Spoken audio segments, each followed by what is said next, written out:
du 25 février 2024.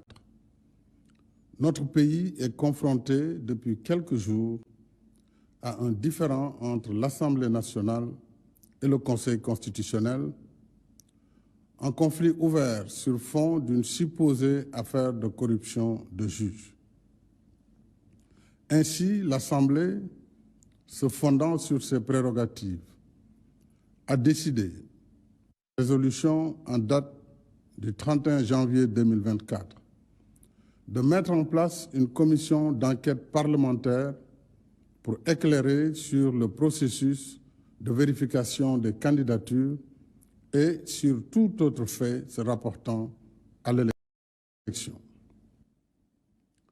Dans son communiqué du 29 janvier 2024, signé par tous ses membres, le Conseil constitutionnel a réfuté les allégations portées contre lui tout en prenant la mesure de la gravité des accusations et en tenant à ce que toute la lumière soit faite dans le respect des procédures constitutionnelles et légales régissant les relations entre les institutions, notamment la séparation des pouvoirs et le statut de ses membres. À cette situation suffisamment grave et confuse est venue s'ajouter la polémique sur une candidature ou une candidate dont la binationalité a été découverte après la publication de la liste définitive des candidats par le Conseil constitutionnel, ce qui constitue une violation de l'article 28 de la Constitution, qui dispose que tout candidat à la présidence de la République doit être exclusivement de nationalité sénégalaise. Ces conditions troubles pourraient gravement nuire à la crédibilité du scrutin en installant les germes d'un contentieux pré- et post-électoral. Alors qu'il porte encore les stigmates des violences de mars 2021 et de juin 2023,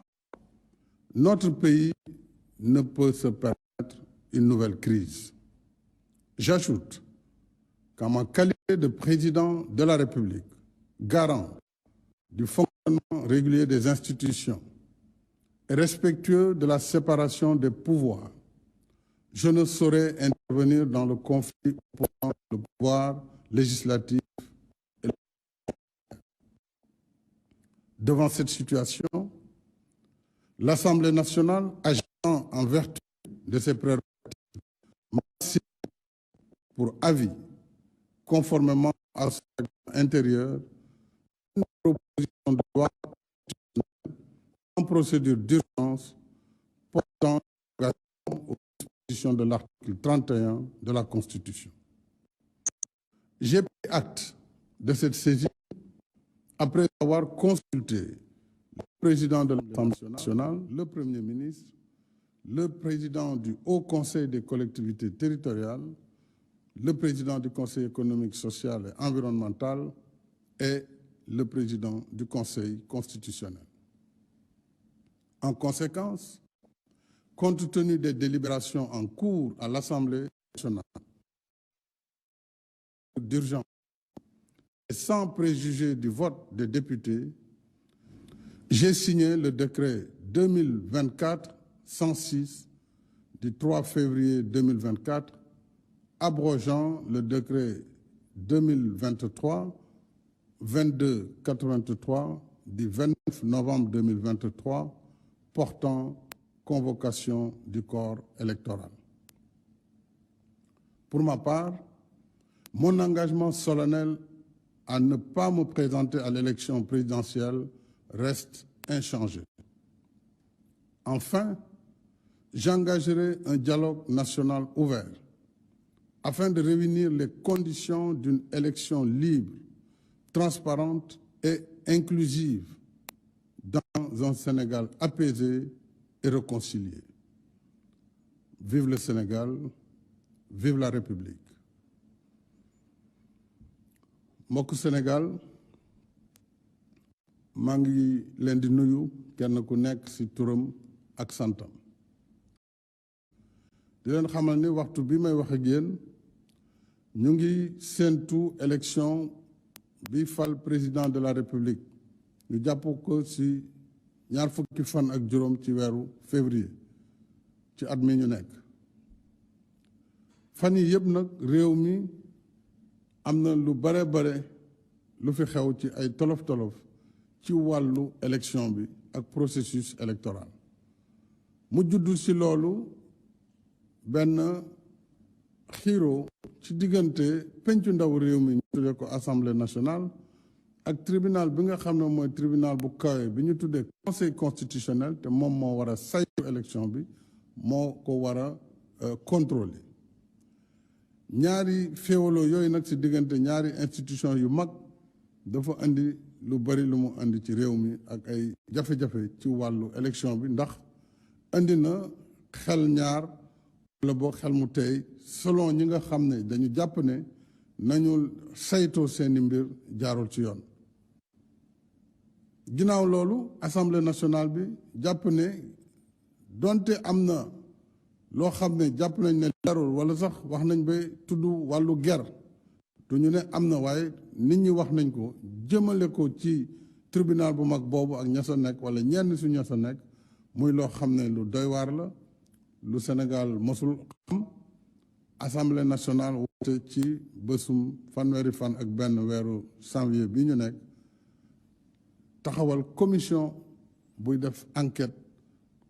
ñu tuddee ko commission enquête parlementaire ngir war a mën a leeral ni nga xam ne noonu la mbir mi doxee ca biir conseil constitutionnel ba ci wàllu candidature yi kan moo war a jàll ak kan moo war a jàll loolu nag ba mu amee conseil constitutionnel itam bi nga xam ne charte réew mi daf ko jox ay pouvoir ci wàllam moom it bind na bataaxalam ñoom juróom-ñaari juge yi nga xam ne ñoo ko séq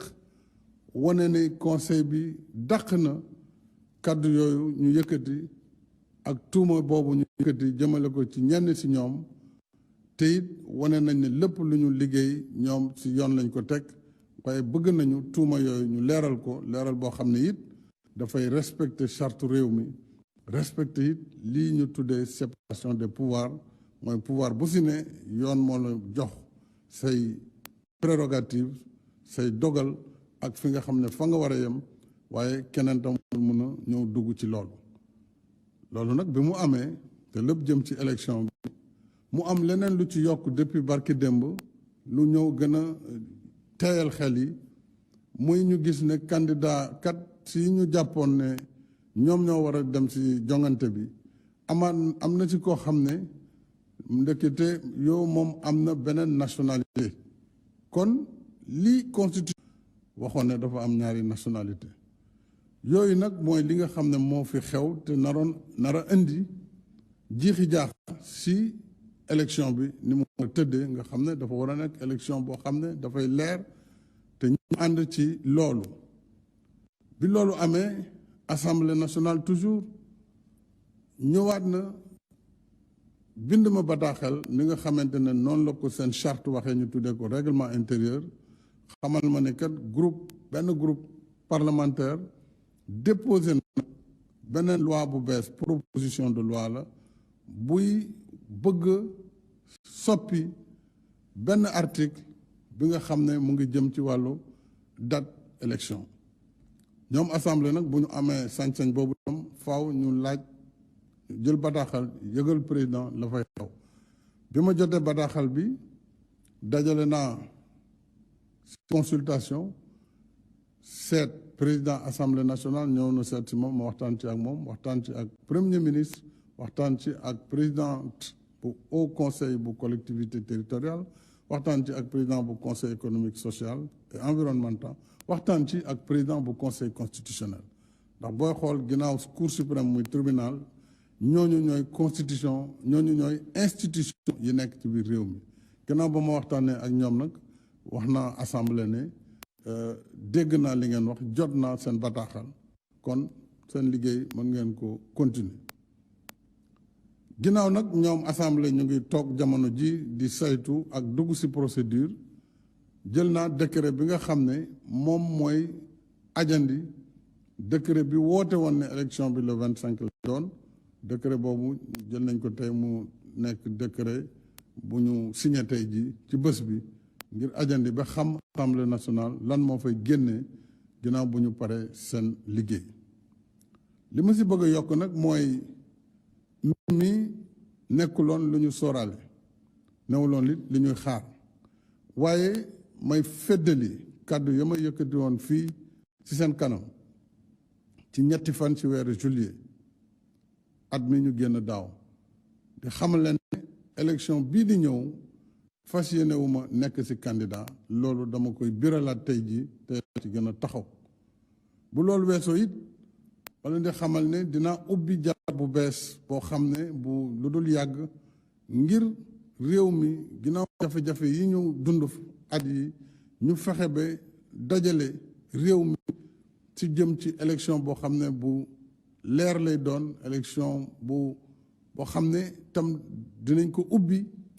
ba du am benn xàjjale dinañu waxtaan ci kujje politique bi ba nga xam ne tam lépp li ñu war a wut ngir nu ñuy séparer candidats yi nekk loo xam ne ñëpp dinañ ci ànd loolu dina permettre itam réew mi ñu apaiser ko maanaam indiwaat fi jàmm ju gën a yaatu ba lépp luy jafe-jafe lu jëm ci wàllu jàmm ak ci wàllu ay jafe-jafe ñu dindi ko te lu dialogue bi moo koy def kon loolu waa bëggoon itam xamal leen ne dinaa ko tolli fan yi di ñëw ndax lépp lu ma yitte rek mooy Sénégal nekk ci jàmm nekk ci sutura ngir suñu réew mën a jëm kanam maa ngi sant ñëpp di gërëm ñëpp wasalaam